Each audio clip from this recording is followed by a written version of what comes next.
Pessoal, é impressionante como a palavra democracia figurou, ou figura ainda nos noticiários desde o último ano, principalmente durante o período de campanha eleitoral. Porque a promessa do Lula era a democracia voltou.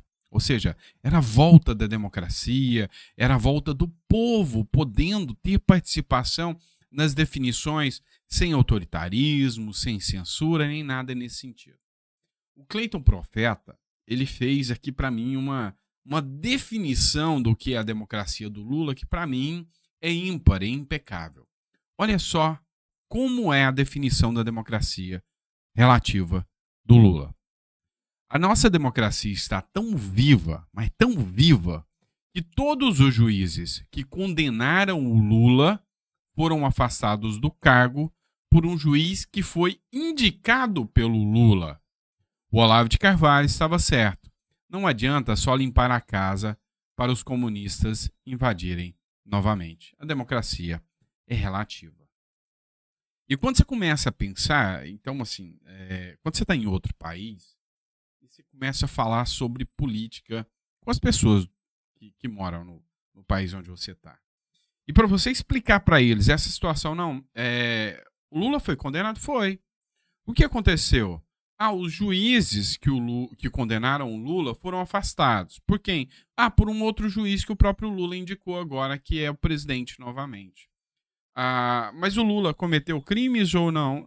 Então, ele foi condenado por isso. Mas a Suprema Corte, que antes já havia definido pautas e definido que a competência era o juízo do Sérgio Moro, voltou atrás e falou que não é mais. Então o Lula não foi condenado, mas também não foi inocentado. E por uma questão burocrática, tudo que se acusou, condenou, 3 instâncias, anos de prova, de documentação, voltou a estaca zero por uma mera decisão de uma corte. Uma corte essa que, em sua maioria, dos ministros são indicados pelo próprio Lula. Democracia. Maravilhosa a democracia do Lula. Vamos lá, vamos falar agora do Nicolas Ferreira. O Nicolas Ferreira, interessante, tá? Interessante o que aconteceu hoje. O Mendonça não aceitou uma denúncia estapafúrdia de que o Nicolas Ferreira teria cometido transfobia porque usou uma peruca, né? Então, assim, vitória do Nicolas Ferreira e eu fico feliz por isso. O ministro André Mendonça, do Supremo Tribunal Federal, rejeitou nesta segunda-feira o pedido para investigar o deputado federal Nicolas Ferreira por transfobia. A bancada do PSOL, na Câmara dos Deputados, acionou o STF depois que Nicolas Ferreira usou a tribuna para atacar mulheres transgênero no Dia das Mulheres. Não foi o que aconteceu, tá, gente? Vamos ser sinceros. A notícia crime foi articulada pela deputada Erika Hilton. Em seu discurso, Nicolas Ferreira afirmou que as mulheres estão perdendo espaço para homens que se sentem mulheres. Também vestiu uma peruca e ironizou: hoje mesmo me sinto uma mulher. Deputada Nicole. A decisão de arquivamento afirma que as declarações do deputado estão protegidas pela imunidade parlamentar. A atuação livre dos parlamentares na defesa de suas opiniões, sem constrangimentos ou receio de tolimento de qualquer espécie, é condição fundamental para o pleno exercício das suas funções. A minha visão: o Nicolas Ferreira levantou um assunto que deve ser discutido e que a esquerda tende em ignorar. Qual é? É simples. As mulheres precisam garantir os seus espaços. É isso. As mulheres não podem ser tolhidas dos seus espaços. Eu respeito a comunidade trans muito.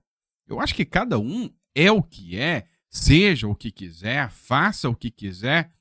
É a liberdade que as pessoas têm. Eu sou um quase que libertário, igual o Milley. Eu acho que quem quer ser trans seja, quem quer ser hétero que seja, o que você não pode é violar o direito do outro. E as mulheres lutaram muito, mas muito, para ter o direito delas garantido. E temos que entender que elas também não podem ser tolhidas, tá? Não podem ser tolhidas. Biologicamente falando, principalmente nos esportes, que é o caso que o Nicolas falou, as mulheres ficam em desvantagem biológica em relação a trans. Então, o direito das mulheres tem que ser garantido. Tá? Tem que ser garantido.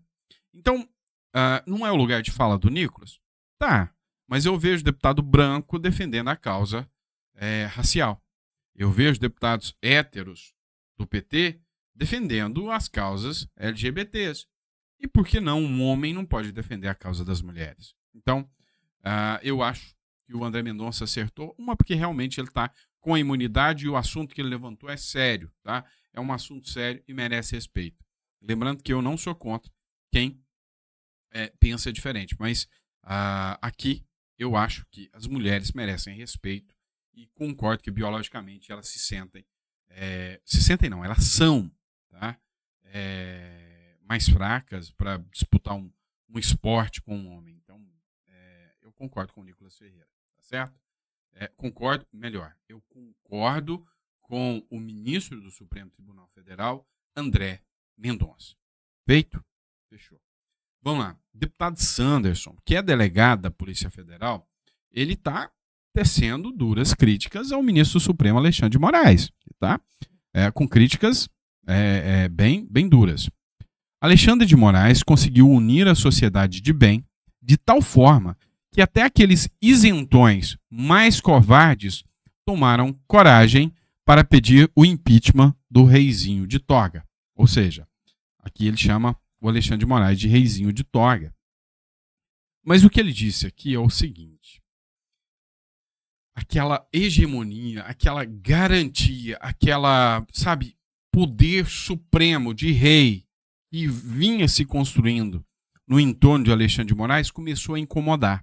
Incomodou até aqueles que não tinham coragem de falar ou que falavam, não, o Alexandre de Moraes está sempre certo. E até que eles começaram a falar, não, os bolsonaristas estavam certos. Está passando, está extrapolando, e aí a gente tem que começar a entender isso. Até porque isso aqui vai virar contra a esquerda e contra o PT logo. Tá? Então o Sanderson vem batendo em cima dessa tecla e discutindo de forma bem coerente aí o assunto. Coloca no seu comentário se você concorda com o Sanderson ou discorda. Vamos falar disso aqui? Isso aqui anda dando pano para manga, viu? Para bolsonaristas, Valdemar da Costa Neto investe contra o Moro porque está sendo pressionado pelo STF. Eu não concordo e já vou falar para vocês o porquê daqui a pouquinho. Aliados de Jair Bolsonaro avaliam nos bastidores que o presidente do PL, Valdemar da Costa Neto, decidiu prosseguir com a ação que pode cassar o mandato do senador Sérgio Moro porque estaria sofrendo pressão de ministros do STF. Conversa. Nos últimos dias, Bolsonaro tentou convencer Valdemar a não recorrer da decisão do TRE no Paraná, que absolveu o Moro na ação que pede cassação do mandato do ex-juiz no Senado por suposto abuso de poder econômico nas eleições. Valdemar, contudo, ignorou os apelos do ex-presidente, disse a aliados que o PL pretende recorrer ao TSE. Na avaliação de bolsonaristas, o cacique partidário insiste com o caso por pressão de ministros do Supremo Tribunal Federal que veem Moro como um desafeto. O presidente do PL, porém, nega a interlocutor estar sofrendo pressão de ministro do STF, onde é alvo de processo. Ao jornal O Globo, ele decide que a sigla não pode desistir da ação por causa da suposta cláusula contratual com os advogados. Então a culpa é dos advogados, né? Tá bom. Aqui não é uma ação de êxito, tá? Ou seja, geralmente quando você pega uma ação dessa, você fecha um contrato com os advogados, é simples, é só o PL pagar e falar, não quero mais.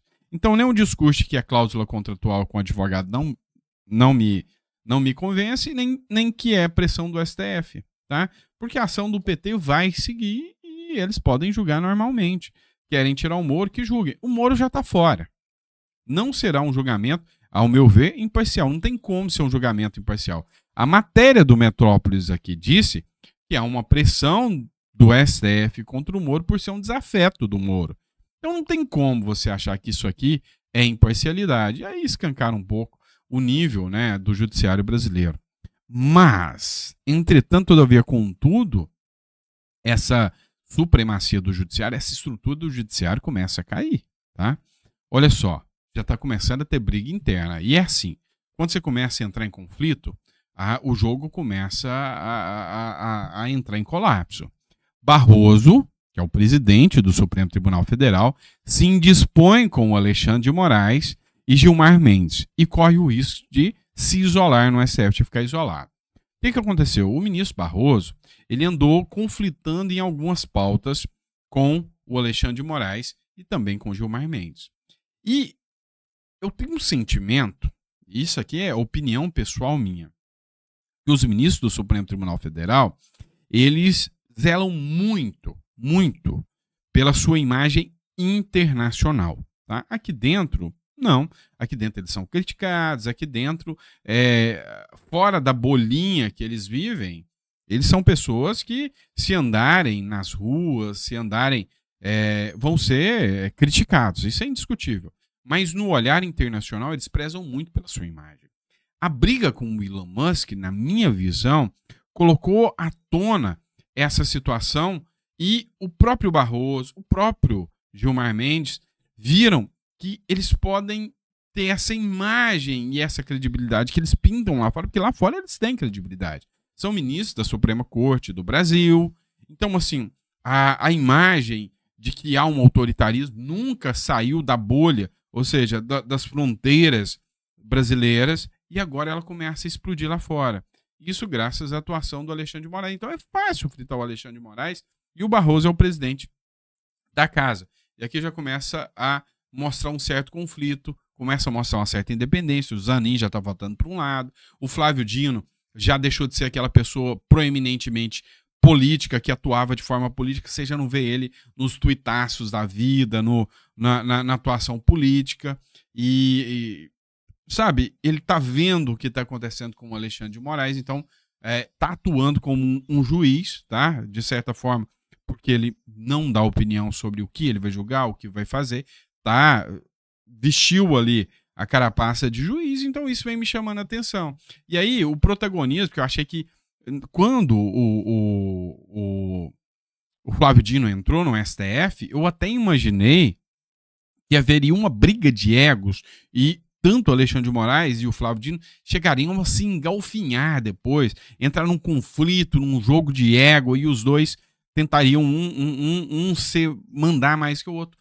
O Flávio Dino colocou o pé no freio, colocou as barbas de molho e está fazendo a atuação dele de juiz, de magistrado. Você não vê polêmica, caladinho, o próprio Zanin polêmica, caladinho, entraram agora, preferiram não entrar no meio dessa briga. O Flávio Dino não é um cara bobo, vamos ser sinceros que o cara é esperto. Para o cara ter passado por tudo que ele passou, uma coisa que não pode se dizer é que ele seja um cara bobo. Então, ele viu que, dada a circunstância, vendo agora a briga com o Elon Musk, vendo tudo que está acontecendo, deixa ele ficar na dele, quietinho aqui, que é o melhor para ele. E aí, o conflito está entre aqui, Barroso, Mendes e Alexandre de Moraes. E aqui, há uma tendência de fritura do Alexandre de Moraes depois dessa briga com o Elon Musk. A própria fala do Sanderson aqui mostra que essa hegemonia deu uma reduzida e a própria situação, vamos dizer assim, desse conflito aqui no Congresso, no Supremo Tribunal Federal, mostra que aquilo que parecia uma unidade intangível já não está bem assim mais, né? Ou seja, não dá para você segurar por muito tempo. As críticas começaram, a pressão começou, Trump está de volta aí logo, logo, meu amigo. Tá? Então, o jogo começa a pesar um pouco e eles viram, opa, vamos ficar na nossa aqui, que é melhor para a gente, tá? Que é melhor para a gente não pode escambar para um lado de Venezuela escancarado, que nós também não queremos nos limitar às fronteiras internas, porque os juízes da Suprema Corte da Venezuela não podem sair por aí dando palestra, fazendo discussão. Então, o jogo começa a mudar um pouquinho, tá bom? É isso, pessoal. Obrigado por estar conosco aqui. Daqui a pouco a gente volta com mais conteúdo para vocês. Grande abraço e até o próximo editorial.